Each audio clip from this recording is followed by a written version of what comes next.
ईरानी मिसाइलों ने सऊदी अरब की प्रिंस सुल्तान एयर बेस पर तबाही मचा दी। कई तैयारे तबाह, कई अमरीकी फ़ौजी हलाक और ज़ख्मी हो गए। तातरीन सूरत हाल क्या है, आमिर रज़ा मेरे साथ मौजूद हैं, उनसे बात करते हैं। आमिर भाई, बड़ा ही खौफनाक हमला किया है सऊदी अरब पर प्रिंस सुल्तान एयरबेस। आपको पता है पहले भी यहाँ पर हमला हुआ था, वहाँ पे उनके कुछ जहाज़ तबाह हुए थे अमेरिका के।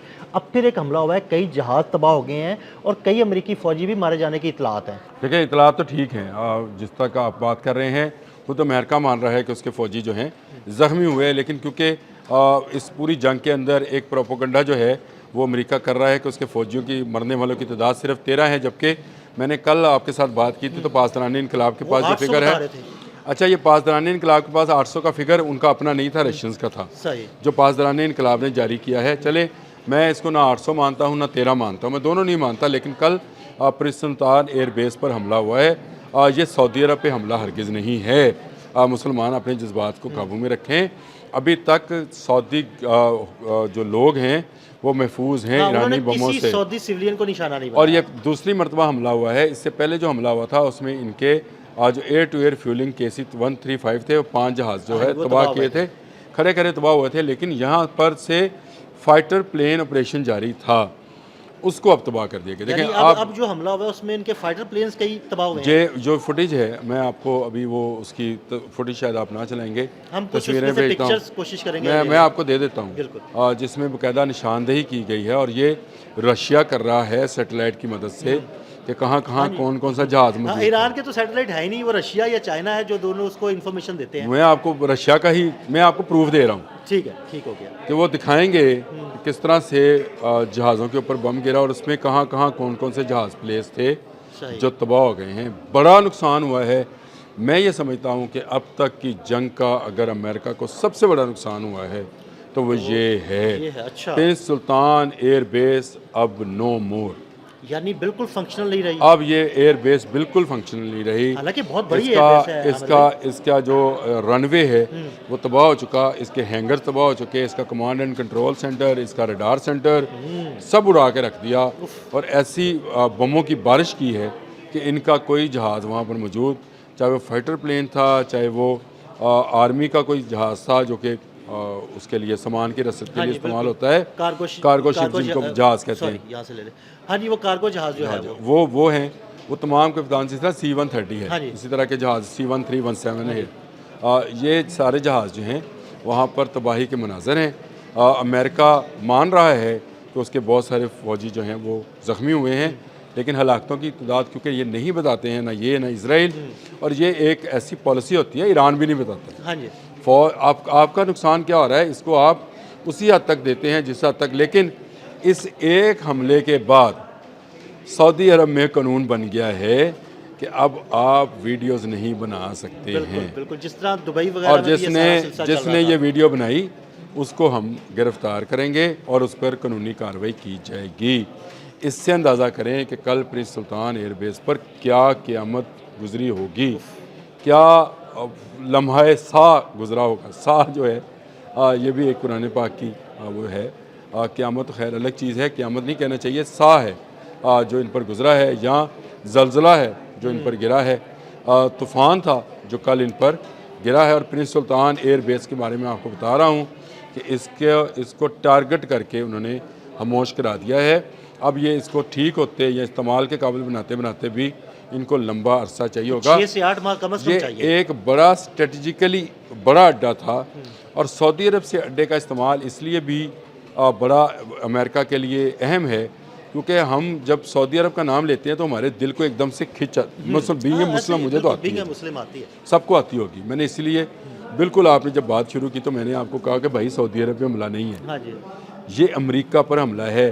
अमेरिका की एयर बेस, अमेरिका का फ़ौजी अड्डा जिस जगह पे होगा, इवन आपका भी पाकिस्तान का, हिंदुस्तान का, यूरोप का जो एम्बेसी होती है ना, वो उस मुल्क की मलकियत होती है, याद रखें ये बात।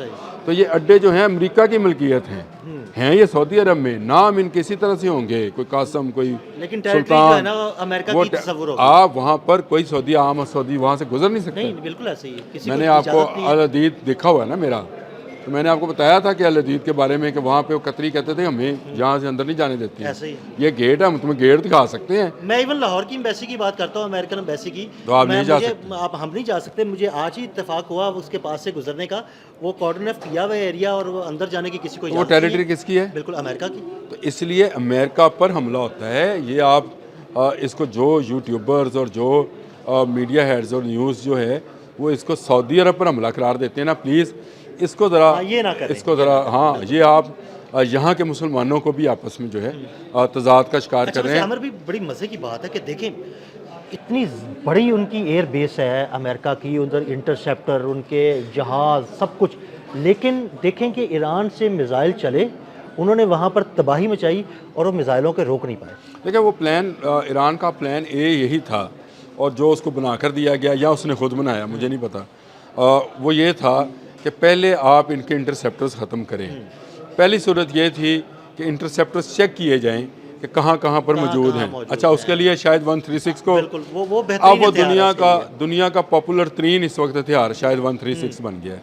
उसको उड़ाया गया, इंटरसेप्टर्स लोकेट हुए, कहाँ कहाँ छुप के रखे हुए थे, उन्होंने मुख्तलिफ जगह पर सैकड़ों नहीं हज़ारों शायद 136 फेंके, जिसको इंटरसेप्ट करने के लिए इजराइल, मुत्तहिदा अरब अमारात, कुवैत, इराक, सऊदी अरब और कामयाबी के दावे किए गए जी 2100 आए थे, 1800 आए थे, सब मार के आए थे। वो जब आप दो काम हुए इससे, दो काम हुए। एक उनकी लोकेशन लोकेट हो गई, एग्जैक्ट कहाँ पर मौजूद थे वो लोकेट हो गया, और दूसरा आपका $4 मिलियन का थर्ड और जो पेट्रियट है वो ज़ाया हुआ और एरो ज़ाया हुआ। अब वो जब लोकेशंस आपके पास लोकेट हो गई तो अगला हमला उन्होंने प्लान बी के तहत उन पर किया। अब ये प्लान बी भी मुकम्मल हो गया। अब इनकी बैटरीज कुछ मौजूद भी हैं जिनको अभी तक इस्तेमाल नहीं किया था, ये सबके पास होता है। अब वो उन्हें पता है कि प्रिंस सुल्तान एयरबेस के इर्द गिर्द जो पहला हमला किया था वो इंटरसेप्ट नहीं हो पाया। वो इंतज़ार में थे कि ये ज़रा सी आँख को इस तरह से करें क्योंकि वहाँ पर बाकी इंस्टॉलेशन तो मौजूद थी, उनको दोबारा से उन्होंने उसका जायचा बनाया जो कि आप कहते होते हैं कि खला से बना जहाँ पर ईरान का कोई मौजूद नहीं है, वहाँ से जायचा बनाया और वो उस जायचे के मुताबिक उन्होंने जो है मिसाइल की। दूसरी बड़ी हैरत की बात है आमिर भाई कि ईरानी मिसाइल इतने ज़बरदस्त हैं कि बिल्कुल एग्जैक्ट लोकेशन पर जाकर जो है ना हिट करते हैं। अदील भाई दुनिया में जो मिसाइल की नई मिसाइल टेक्नोलॉजी है, शुमाली कोरिया है, रशिया है, पाकिस्तान है, ईरान है, अमेरिका है, ये है ही पिन पॉइंट पे भाई। ये बिल्कुल आप इसको समझिए कि ये AI जनरेटेड चीज़ें हैं। जरा देखिए ना कि हल्का सा 1 इंच, कहते हैं ना कि 1 इंच भी अगर इस अड्डे से बाहर गिरे को मिसाइल तो वो सऊदी अरब पे हमला है। अब आप बात को समझ आई। बिल्कुल। अब उन्होंने कहा है कि भाई निकल जाओ, सऊदी अरब में मौजूद जहाँ जहाँ अमरीकी फ़ौजी जा रहे हैं हम वहाँ पर हमला करेंगे। मैं दोबारा कह रहा हूँ कि सऊदी अरब इसकी इजाज़त ना दे कि अमरीकी अपने अड्डों से बाहर निकलें और जाकर आपकी आबादियों में रहें, क्योंकि वहाँ गिरेगा तो एक नया जो है वार फटा शुरू होगा। इसको रोकने के लिए सबसे आसान हल यही है कि सऊदी अरब खुद इनकार कर दे और अमेरिका से कहे थैंक यू वेरी मच, आपने जितनी हमारी खदमत करनी थी कर ली, हमसे जो बन पड़ा आपके लिए कर दिया, अब आप जाएं, हमें और ईरान को आमने सामने होने दें। देखिए आमने सामने होंगे, दोनों मुस्लिम कंट्रीज़ हैं, जब आमने सामने होंगे तो मेरा ख्याल गिले शिकवे भी चले जाए। वो अमेरिका से कहें थैंक यू वेरी मच और मैं आपसे कहता हूँ थैंक यू वेरी मच, आपने बड़ी ज़बरदस्त इन्फॉर्मेशन दी।